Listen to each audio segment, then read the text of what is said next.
As you have been hearing, Dominica's Prime Minister Roosevelt Skerrit was among Caribbean leaders on Monday who congratulated Venezuelan President Nicolas Maduro on his re-election. Skerrit offered his congratulations at the sidelines of the CARICOM summit in St. George's on Monday.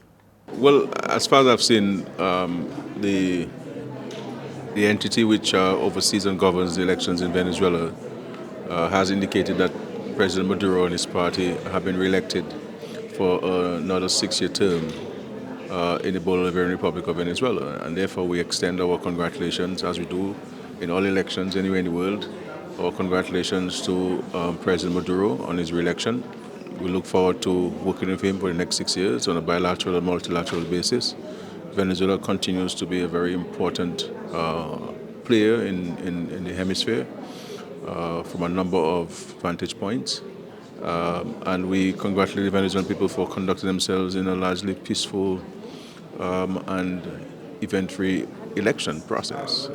And I think democracy will continue to reign, and my hope and prayer is that we can all respect the results and continue to work with Venezuela and its people and on its own, overcoming its own challenges, and of course working on addressing global issues. And so we, from Dominica's standpoint, extend our congratulations to President Maduro. Do you think that CARICOM will look at the whole question of what happened, given the fact that in some instances you have the United Kingdom, you have the United States talking about transparency and free and fair elections didn't take place? I mean, in every country you'll have this issue of free and fair elections and who won and who hasn't won. I mean, you had that in the United States a few years ago. Even today, that there are millions of Americans who believe that President Biden did not win. We believe that President Biden won. We believe that there were free and fair elections in the United States.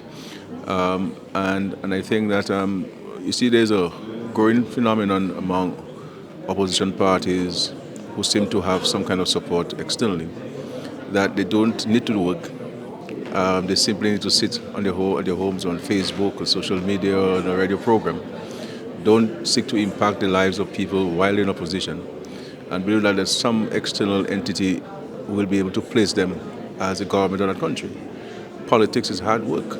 Politics is about people. Politics is about impacting people's lives in a positive way. And people who are sincere about representing the interests of people must demonstrate that, not to wait to come into government to do so, but to do so as part of their life experiences. And so you'll always have those issues. And I think the issues which the people of Venezuela may raise in respect to the election and election results, I believe are matters that they should be allowed to deal with, and within their own constitutional and legal framework. But if the electoral entity that is responsible for overseeing elections in Venezuela has indicated that elections have been conducted freely and fairly, and they have shared with the results with not only the Venezuelan people, but all of us, who am I to question it, who am I to question it? And I'm not in a position to question the results. We have to go with the results that have been reported by the entity. Leaders in Latin America also hailed the victory. Cuban President Miguel Diaz-Canel hailed the victory, saying Maduro has, in his words, cleanly and unequivocally defeated the pro-imperialist opposition. Diaz-Canel stated further, the people spoke and the revolution won. Diaz-Canel's office said former President Raul Castro spoke with Maduro over the phone to congratulate him. Honduran President Xiomara Castro, in her message, called the election victory an unobjectionable triumph, which reaffirms their sovereignty and the historical legacy of Commander Hugo Chavez. Bolivian President Luis Arce said that the will of the Venezuelan people at the polls has been respected, but there was some criticisms from other parts of the world, some expressing concerns about the poll. We have serious concerns that the result announced does not reflect the will or the votes of the Venezuelan people. It has been a night of tensions and demonstrations in Venezuela in the wake of presidential elections there, which was won by the incumbent Nicolas Maduro, both whose results have been rejected by opposition supporters. There are fears that there could be more trouble on the horizon and a fresh era of political instability as a consequence. Security forces in Venezuela have fired tear gas and rubber bullets against people protesting over Sunday's disputed election result. Thousands of people descended on central Caracas on Monday evening, some walking for miles from slums on the mountains surrounding the city towards the presidential palace.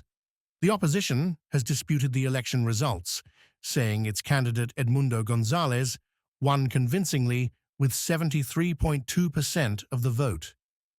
A number of Western and Latin American countries, as well as international bodies, including the UN, have called on the Venezuelan authorities to release voting records from individual polling stations. Argentina is one country which has refused to recognize President Maduro's election victory, and in response, Venezuela recalled diplomats from Buenos Aires.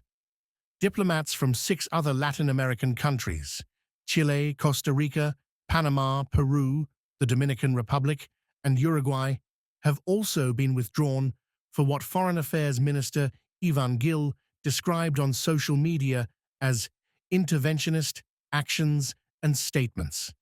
A heavy military and police presence, including water cannons, was on the streets of Caracas with the aim of trying to disperse protesters and prevent them from approaching the presidential palace.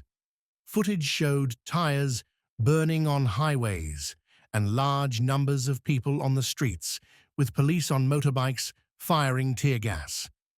The Organization of American States, OAS, announced late on Monday it will hold a meeting on Wednesday of its Permanent Council over the Venezuelan results. This is Primetime Caribbean. More news after the break.